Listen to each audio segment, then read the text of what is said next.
భారత్లో తొలి వందే భారత్ స్లీపర్ రైలు పట్టాలెక్కింది. పశ్చిమ బెంగాల్లో మాల్గాలో రైలును ప్రధాని మోడీ జెండా ఊపి ప్రారంభించారు. ప్రారంభానికి ముందు స్లీపర్ రైల్లో ప్రయాణించే విద్యార్థులతో ప్రధాని మాట్లాడారు. రైలు లోపలికి వెళ్లి అందులోని సౌకర్యాలను మోడీ పరిశీలించారు.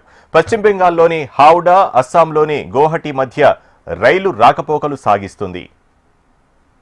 వందే భారత్ స్లీపర్ రైలు గంటకు 180 కిలోమీటర్ల గరిష్ట వేగాన్ని అందుకుంది.